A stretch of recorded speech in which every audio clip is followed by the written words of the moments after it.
Parce que si nous sommes ici, c'est parce que nous nous sortons d'abord et avant tout des citoyennes et des citoyens. En 2005, pour la première fois depuis 1957, c'est-à-dire le traité fondateur de Rome, les Françaises et les Français ont été appelés à se prononcer sur l'ensemble des textes. En 92, on s'était prononcé positivement sur Maastricht et rien que sur Maastricht. Mais entre 92 et 2005, rappelez-vous le slogan de Jacques Delors pour inviter à dire oui à Maastricht. Dites oui et on fera l'Europe sociale tout de suite après. On l'attend toujours.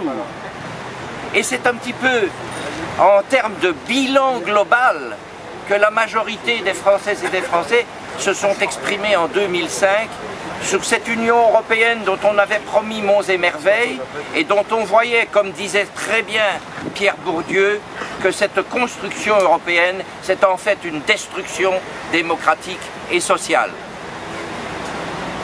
On a dit non, André vient de le rappeler, ce non a été bafoué par ce que j'appelle moi un crime contre la démocratie, et tous ceux qui y ont contribué à Versailles en portent la responsabilité.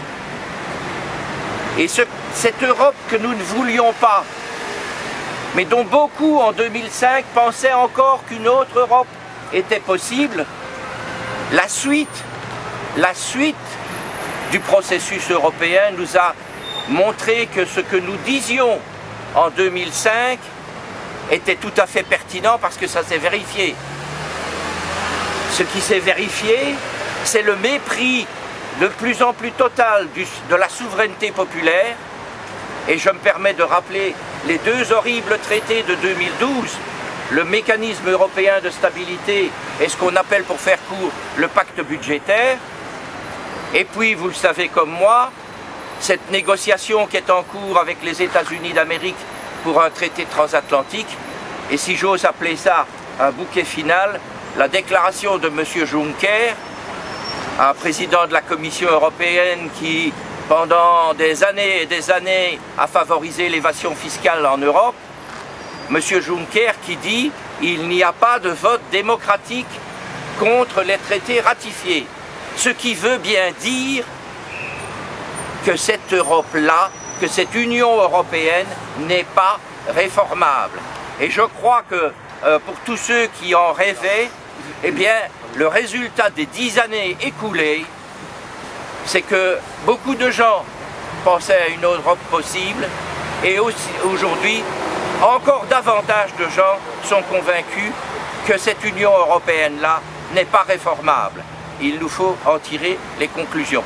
Il nous faut en tirer les conclusions, et d'abord en France, parce que n'oublions pas que ce sont les gouvernements, quelle que soit leur couleur, qui sont les véritables décideurs de cette Union européenne qui nous prive de plus en plus de la capacité de décider de notre propre destin.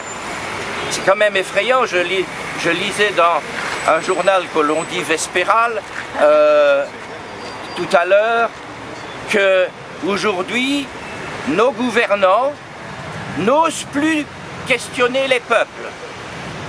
Si telle est la conséquence de l'Union européenne, il faut mettre fin à l'Union européenne.